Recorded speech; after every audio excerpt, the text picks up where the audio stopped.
Olá pessoal, tudo bem? Hoje a gente vai continuar então com o nosso conteúdo de desenho universal voltado para estabelecimentos então comerciais, né? Abordando, claro, a antropometria, como nós vimos na última aula, né? Essas relações antropométricas dentro do desenho universal. A ergonomia, né? Que não tem como desassociar da antropometria e das questões de acessibilidade e desenho universal. E hoje a gente vai entrar mais especificamente, então, agora na parte do desenho mesmo. Então, né, como que a acessibilidade e o desenho universal podem orientar, né, os estabelecimentos comerciais, os projetos voltados, né, para a área comercial e adequar seus espaços, né, garantindo, então, o livre acesso a todos, né, que é o direito fundamental de todos de ir e vir. Então, quando a gente vai desenvolver um projeto, essa ideologia, né, esse conceito já tem que estar muito enraizado, porque é fundamental que todas as pessoas tenham liberdade e autonomia nos ambientes. Então, para um projeto ser realmente bem pensado, bem elaborado e um bom projeto, você precisa ter esse olhar universal, né? Esse olhar de inclusão realmente, né?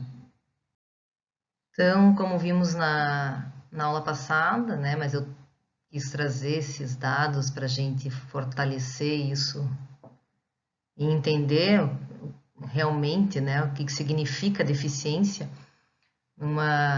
um conceito trabalhado dentro do IBGE 2010, então é toda perda ou anormalidade de uma estrutura ou função psicológica, fisiológica ou anatômica, que gere, né, uma incapacidade para o desempenho de uma atividade dentro do padrão considerado normal para o ser humano.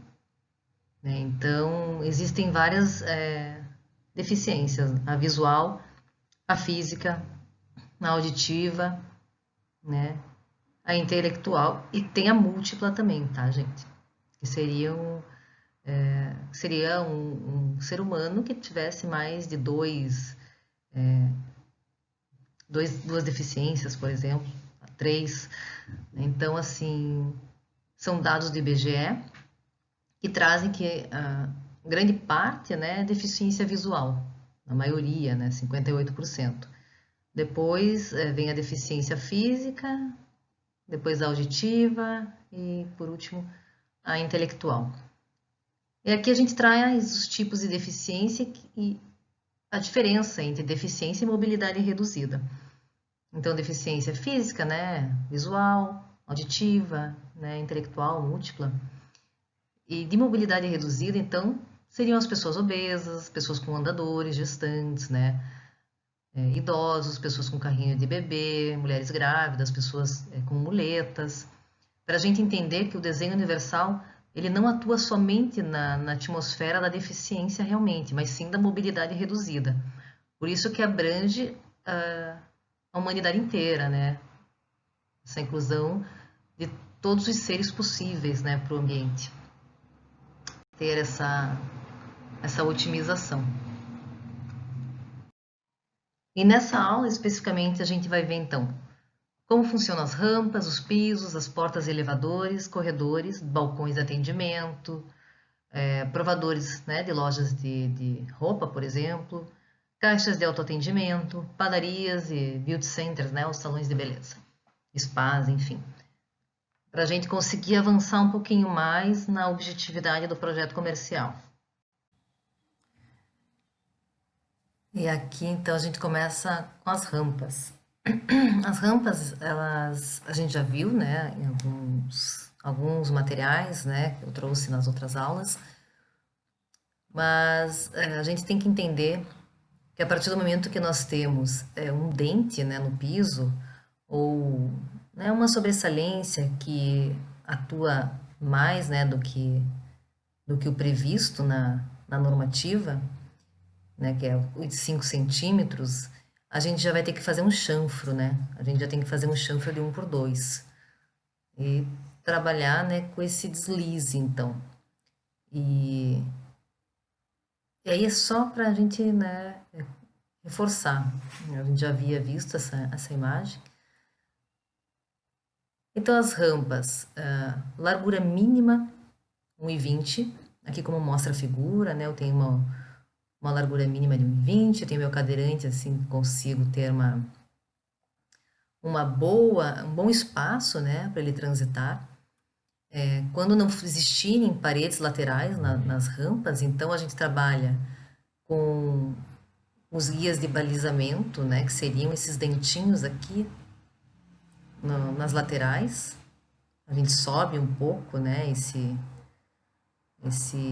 essa guia. Então a gente acaba trabalhando com essas guias de balizamento, né?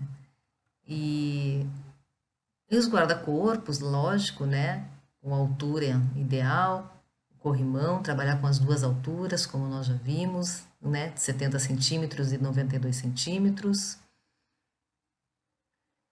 E daí a gente tem os patamares, né, que são as áreas de descanso, a gente chama, né, num lance, né, de escada ou de rampa. E os patamares, então, no final, né, no início e no final de cada segmento, eles precisam, né, admitir o mínimo de 1,20 também no sentido do movimento, né? Então, aqui nós temos, né, o início e o fim de uma rampa, né? Daqui nós temos um patamar, aqui na rampa, então, temos um patamar de 1,20. Lembrar também que a gente precisa trabalhar com os pisos podotáteis de alerta, né? Tanto no início da rampa quanto no final da rampa, né? Isso faz toda a diferença, né? Principalmente para os deficientes visuais, né? Então, a largura que a gente pede para, né, que a normativa direciona que fique entre 25 e 60 centímetros, então eu posso trabalhar com uma fileira, né, ou trabalhar com duas, né, dependendo do espaço da área que eu estou trabalhando, na distância indicada, né? E após o término também da rampa, eu preciso colocar os pisos alertas.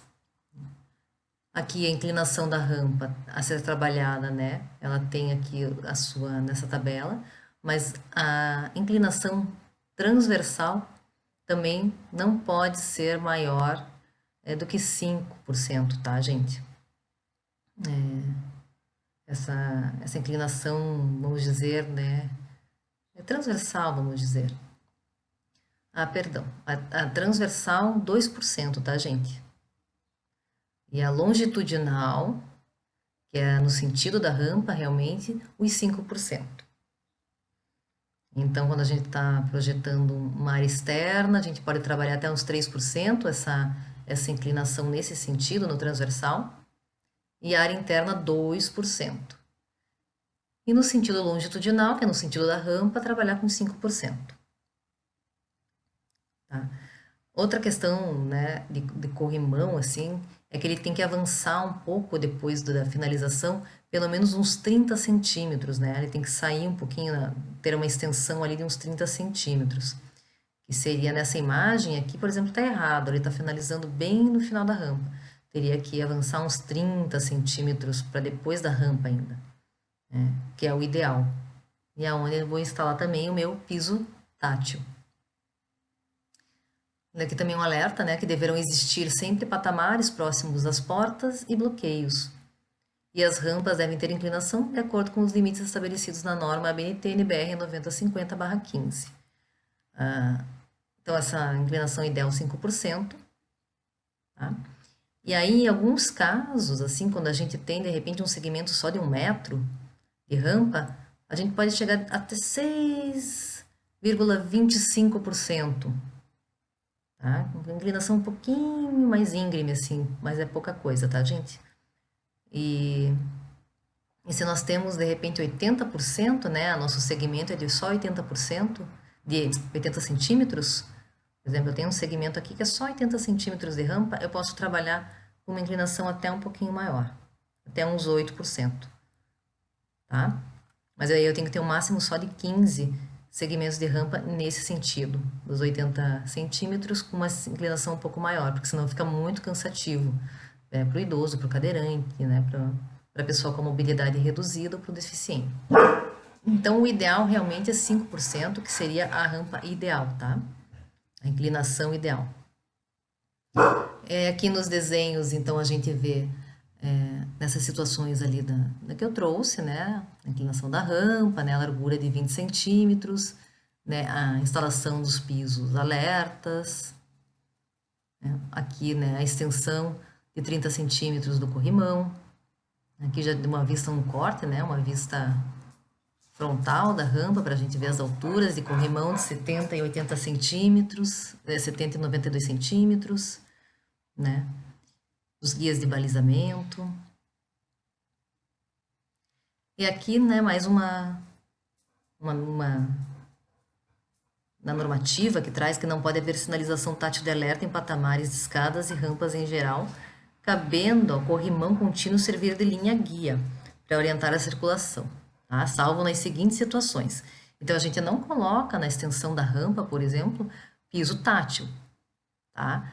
É só no começo e no final da rampa, né? Não precisa orientar o meu usuário que ele está numa rampa, né? O próprio corrimão já faz esse apoio, mas salva algumas exceções. Então, uma exceção, existência de elementos interrompendo pelo menos um dos corrimãos. Então, se eu tenho uma quebra no meu corrimão, eu coloco ali uma área de alerta, um piso de alerta para dizer, né, para alertar que tem uma interrupção. Se o patamar de comprimento superior a 2 metros e 10, então se eu tenho um patamar muito grande que vai além do 1,20, né, chega a 2,10, aí eu posso já pensar em trabalhar com um piso tátil. Ou patamar com circulação adjacente, ou seja, interrupção da guia de balizamento. Então, por exemplo, vamos dizer que aqui é uma rampa, vamos dizer que eu estou subindo para o outro lado, e aqui eu mudo a direção, vamos dizer, né? Mudo a direção da rampa, ou tem um caminho adjacente, uma saída. No meio da rampa eu tenho uma saída e depois continua a minha rampa. Aí aqui, nesse caso, a gente colocaria um piso alerta para alertar que a pessoa pode sair do movimento da rampa e pegar um outro caminho.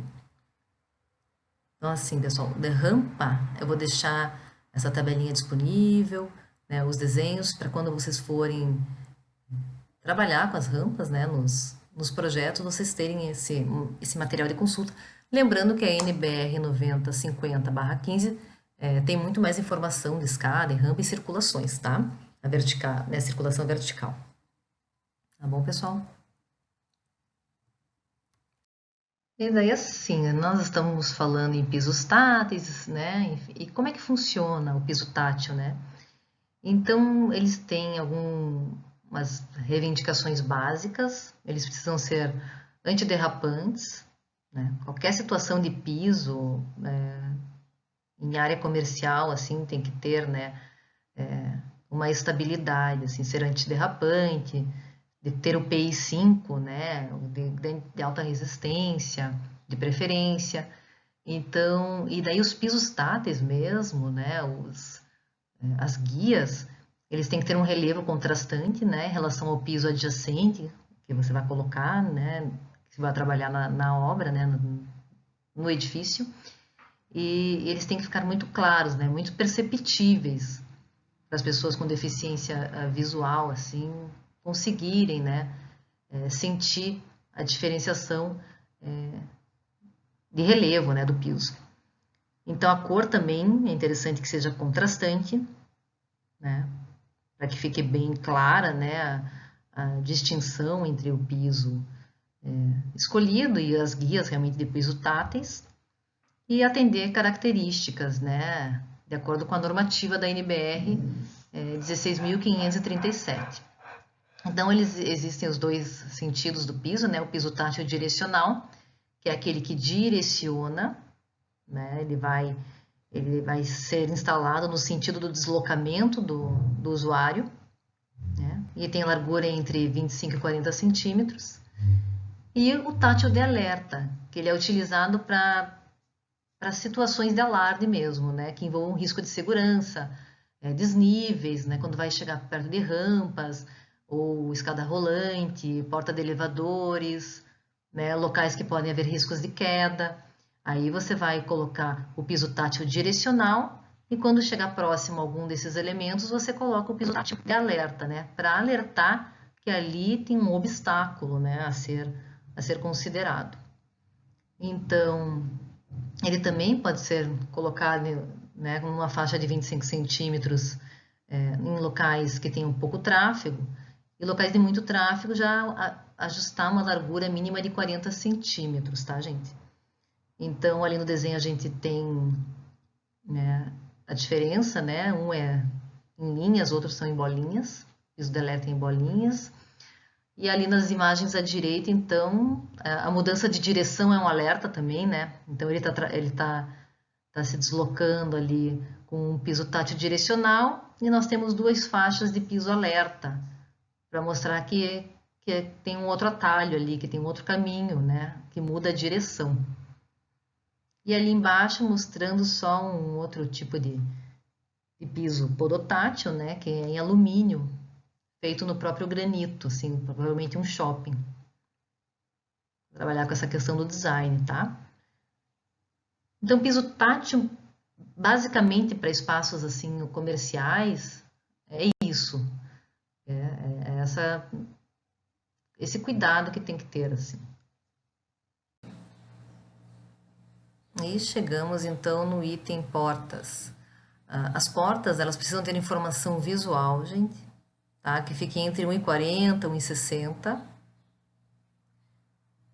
Aqui a maçaneta possivelmente, né, do tipo alavanca, também localizada a 90 ou a 1,10 m no máximo do piso. E aqui informação tátil em braille, né, também é importante, entre 90 a 1,10 também de altura, a uns 15 centímetros ali de distância do batente da porta. Tá? Aqui temos uma outra situação de porta, né? A gente tem aqui um material para metálico, que é esse material justamente aqui, que é para não ficar batendo o pé da cadeira de rodas, né? E aqui tem a barra vertical, então colocada também a 1 metro. Pode trabalhar com barra horizontal também, né? Esse espaço aqui, normalmente uns 40 centímetros de altura. E aqui tem uma porta com visor. Tem um visor ali, que tem uns 20 centímetros mais ou menos. Então, quais as normas, né, para portas assim em ambientes comerciais? Ter vão livre de 80 centímetros e altura de 2,10, né? Isso até é porta padrão, né, gente? O legal mesmo quando a gente está trabalhando com ambientes comerciais, prevendo assim cadeirantes e pessoas com um certo tipo de mobilidade reduzida, trabalhar com 90 centímetros, né? Uma largura de porta de 90 centímetros. Então, porta de 2 ou mais folhas, pelo menos uma delas, né? Ter esse vão de 80, 90. Então, maçanetas, né? Tipo alavanca ou puxador, instalada na altura de 90 ou a 1,10, né? Então, aqui é a própria barra que está abrindo, né? Mas aqui, se for trabalhar com maçaneta, trabalhar com maçaneta do tipo alavanca, né? Aqui a barra aqui é o puxador, né? Barra vertical e barra horizontal. Então, ter na parte inferior, né, esse revestimento, né, devido aos impactos das cadeiras de roda, até bengalas e muletas, quando a porta está em rotas acessíveis. Ajustar sensores ópticos, né, para detectar pessoas de baixa estatura, crianças e usuários de cadeiras de rodas, quando forem acionados, né? Então, quando tiver sido acionado por sensor óptico, lembrar, né, de que tem crianças, pessoas numa estatura menor, que é pessoas que sentadas em cadeiras de roda, crianças, pessoas com nanismo. Instalar trilhos na parte inferior, considerando que sejam de correr. Os trilhos, guias inferiores, devem estar nivelados com a superfície do piso. Então, num caso de porta de correr, não pode existir um desnível, né? Justamente o trilho tem que estar embutido no piso e tem que ter instalado um trilho para precaução. Não só o trilho aéreo, mas também o trilho de piso para dar estabilidade para a porta. Então, mais ou menos essas seriam as reivindicações de porta para ambientes comerciais. Seguindo ali o princípio da porta, então a gente tem os elevadores, né? E aí os elevadores têm condições um pouquinho diferentes. Eles têm que ter dimensões mínimas, então, de 1,40 por 1,10 e ter uma entrada mínima, claro, de 80 centímetros, né? Para passar cadeirantes, pessoas com andadores, etc. Aí a sinalização tátil de alerta, né? Conforme a figura abaixo ali, então a gente tem um piso de direção e logo um piso de alerta à frente do elevador, né? Numa distância máxima da parede de 32 centímetros. E possuir comandos sonoros, comandos em braille. Quanto mais acessórios e equipamentos, né, de acessibilidade para sistemas de circulação vertical, como elevadores, por exemplo, melhor. Né? Ter corrimão, né, dentro do elevador, nos painéis laterais de fundo, com altura de 90 centímetros. Né? O piso também contrastando com a circulação externa, para não ter o risco, né, do elevador não estar naquele pavimento e a pessoa não vê, né, numa situação de manutenção e cair no poço do elevador, né, no fosso do elevador. Então, é importante ter esse contraste de piso, não ter desnível, né, nada nesse sentido. Até o piso, de preferência, antiderrapante, né? Se for um granito jatial, granito, para ele ficar um pouco mais aderente. E possuir uma placa de identificação do pavimento, em ambos os lados do batente, tá? Na mesma altura da botoeira. Também é importante para a questão do alcance visual do cadeirante, da criança, né? Uma pessoa com nanismo, etc. Já os corredores, né? E aqui a gente não está falando de circulação exatamente, mas os corredores junto a áreas de balcão ou de informação, de autosserviço, né? Caixas para pagamento, bilheterias, enfim, eles devem estar vinculados a essas rotas acessíveis, né? Garantindo, então, áreas de circulação e manobra no início e no término. Então, áreas ali a gente vai estar dizendo que é 90 centímetros para a gente conseguir ter uma área boa de manobra, né? Ideal 1,50 para conseguir fazer o giro inteiro, mas pelo menos 90 centímetros na lateral do balcão ou na frente do balcão ter, né, essa liberdade de 90 centímetros, tá? Para conseguir fazer a manobra e para o cadeirante ter um acesso mais confortável. Então, é importante ter esse corredor na lateral desses equipamentos. E os próprios balcões de atendimento, então, têm suas características específicas, né? A gente entende que o balcão, para atender um cadeirante, uma criança, por exemplo, né, uma pessoa com nanismo, ele tem que ter uma altura mais baixa do que um balcão padrão, né, de 90 a 1,10.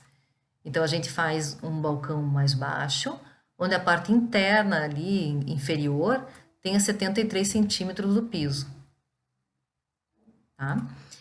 Eles têm que estar em rotas acessíveis, né? De repente, se é um balcão de atendimento que tem essas alturas, mas atenda, tem uma parte em braille, né? Atendo deficientes visuais. Eu ter meus pisos podotáteis também encaminhando até o balcão, né? Alertando que ali tem um local de atendimento, um equipamento de atendimento. Respeitar desníveis, né? Se eu tenho um desnível, então trabalhar com essa questão do chanfro, não ter desníveis maiores de 5 centímetros. Possuir altura de 73, né? Como eu já tinha dito aqui. E aqui a gente tem um corte, né? Mostrando aqui os 73 centímetros. Aqui, para o encaixe dos pés do cadeirante, trabalhar com um mínimo de 30 centímetros, a parte inferior, para ele conseguir a aproximação, né?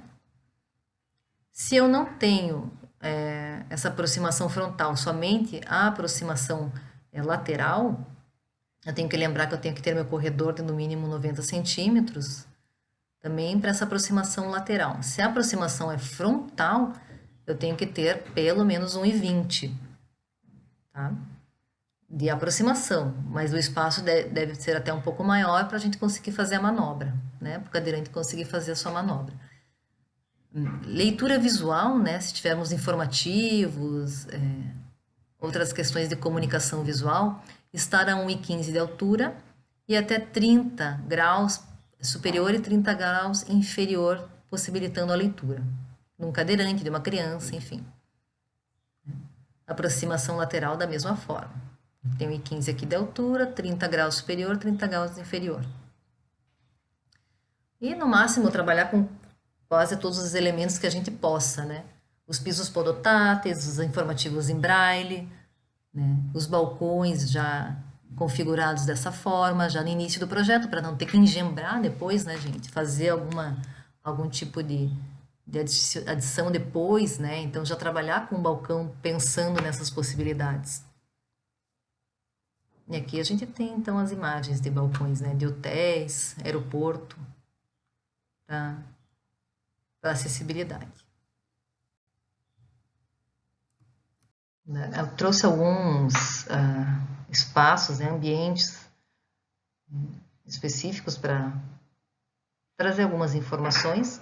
Esse material todo é retirado através de as cartilhas do CREA, né, do SEBRAE, das NBRs, né, 9050, dos princípios das cartilhas do desenho universal. Então eu trouxe alguns ambientes, né, como vestiários de lojas de roupas, beauty center, padaria. Então, assim, gente, uma loja de roupa, por exemplo, né, vai trabalhar, vai fazer um projeto de uma boutique, de uma loja de roupa, né? Como tornar essa loja também mais acessível, né, dentro do desenho universal e da inclusão. Então, a loja em si, né, a entrada da loja está próxima ao estacionamento, né, ter rotas acessíveis, as portas, né, trabalhar com 80 no mínimo de largura, abrindo para fora com maçanetas tipo alavanca, né, ou aqueles puxadores, né, parecendo as barras, entre 80 e 1 metro de altura. Então, rampa de acesso, né, se eu tenho desnível, ter a rampa de acesso, lembrar dessa questão do desnível, né, possuir pisos antiderrapantes em toda a área de circulação interna, prateleiras, expositores ao alcance de todos, né? Tanto alcance manual quanto visual, tá? Balcão de atendimento e caixa para pagamento com altura adequada, né? Para a pessoa ser o mais bem recebida possível. Corredores amplos. Algumas lojas a gente entra, né, gente? Mal a gente consegue passar assim, numa situação, digamos, de uma acessibilidade normal. Agora imagine você com um andador, com uma cadeira de rodas, né? Então, pensar nisso, né? Ter empatia, se colocar no lugar do outro. Dispor de araras com cabides para roupas ao alcance de todos. Um provador acessível pelo menos. E aí a gente vai ver na figura direita, né? Como é que seria um bom provador acessível. Ter os espelhos, então, com altura de 30 do piso, né? Ele ter 1,80 mais ou menos. Ou fazer o espelho inclinado em 10%, né? Dar uma inclinada no piso para o cadeirante conseguir também se olhar.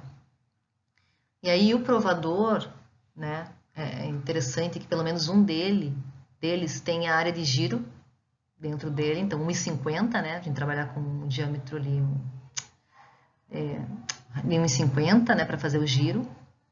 Os bancos, né? Providos de encosto com área de aproximação. A gente vê na figura abaixo, né, também as barras de apoio, também instaladas, né, entre 80 e 1,20 de altura do piso.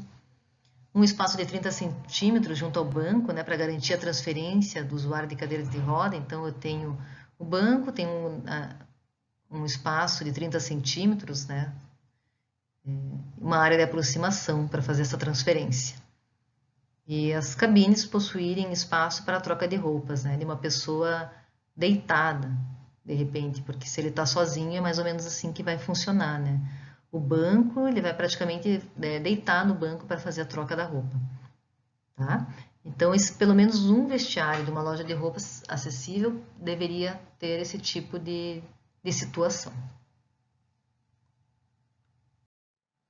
Já as padarias, né?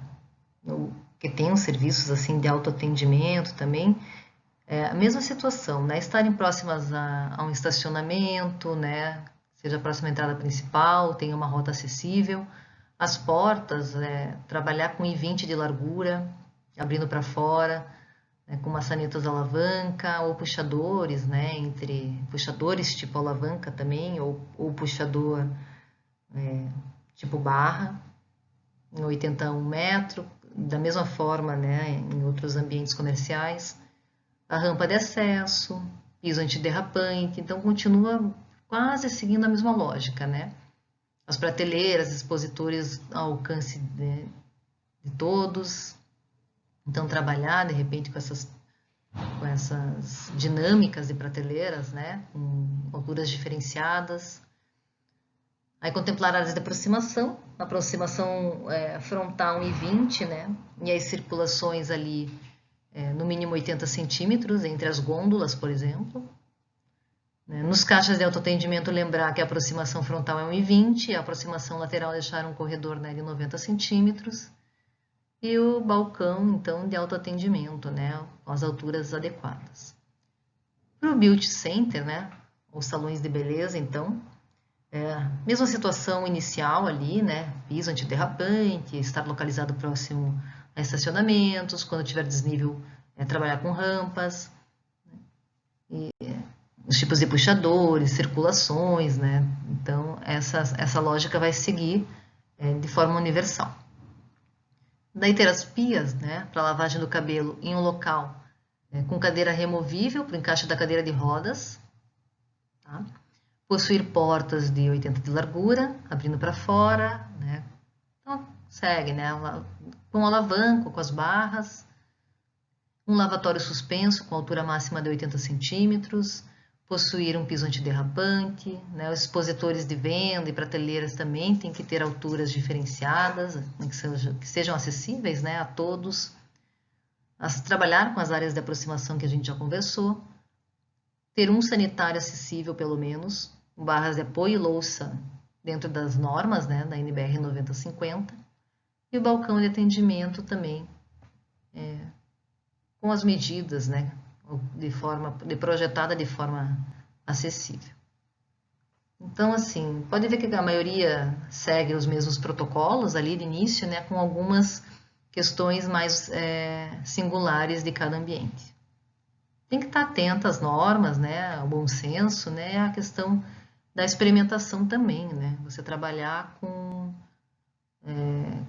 pessoas, né, entender o processo dessas pessoas, pesquisar, né, entrevistar, de repente, né, saber o que elas sentem falta, qual a maior dificuldade delas, e aí trabalhar suprindo essa necessidade.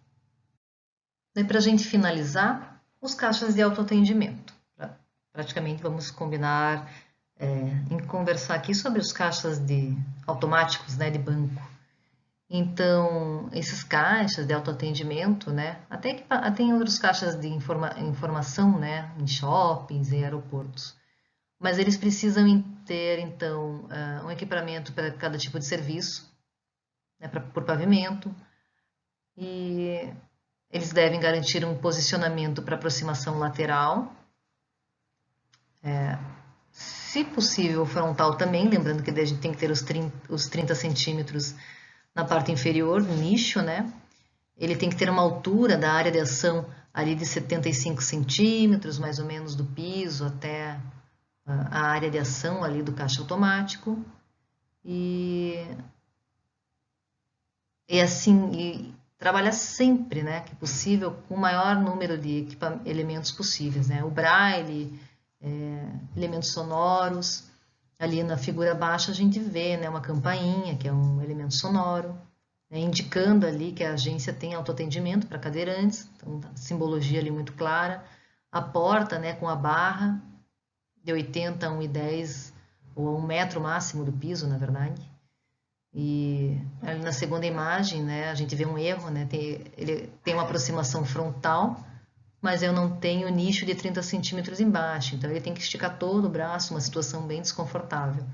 O ideal, a aproximação dele seria ter um nicho nessa máquina de 30 centímetros embaixo, né? Esse seria o ideal. Então, é isso, pessoal, assim, ter esse olhar, assim, esse cuidado quando a gente for desenvolver um projeto, um partido de um projeto, né? Principalmente projetos comerciais. Os projetos ainda que sejam privativos, né? A gente sabe para quem a gente está projetando, né? E às vezes nessas características a gente acaba não atentando para essas situações. Muito embora às vezes a gente está projetando para a terceira idade ou para pessoas que estão com alguma mobilidade reduzida e já vai pensando nesse aspecto. Mas principalmente, né, estabelecimentos comerciais. Esses públicos, né, estabelecimentos públicos. Esses a gente não sabe bem ao certo quem é o nosso usuário, né? A gente sabe quem é o nosso cliente, que é o quem contrata para fazer o projeto, mas a gente não sabe quem são os clientes do nosso cliente. Então aí a gente tem que parar, olhar assim de forma super inclusiva, conseguir suprir, né, a necessidade de um conjunto, do maior número de pessoas que a gente consiga. E é para isso que o desenho universal está aí para vocês atentarem, assim, sabe? Olharem, pesquisarem, estudarem, aprofundarem o desenho universal. Tem muito material na internet, tem normativas, tem no CREA, tem no CAL, tem no SEBRAE, tem cartilhas, né? Cartilhas municipais, cartilhas estaduais. Então é sempre bom pesquisar, estar a par da normativa também, na 9050, né? Na NBR 9050, que é de acessibilidade, e está sempre se atualizando. Então, assim, da aula de desenho universal de estabelecimentos comerciais, o resumão assim foi esse, mas dá para vocês avançarem, né? Dá para vocês aprofundarem, principalmente colocando na prática isso, nos projetos futuros e até projetos dentro do meio acadêmico, né? Quando vocês forem fazer projetos nos próximos semestres, já ter esse olhar, né? Mais inclusivo, mais amoroso pelo ser humano, de forma geral. E aqui está a nossa TP03, então agora a gente volta para o Google Meet, tá? Para eu explicar como é que vai ser esse exercício.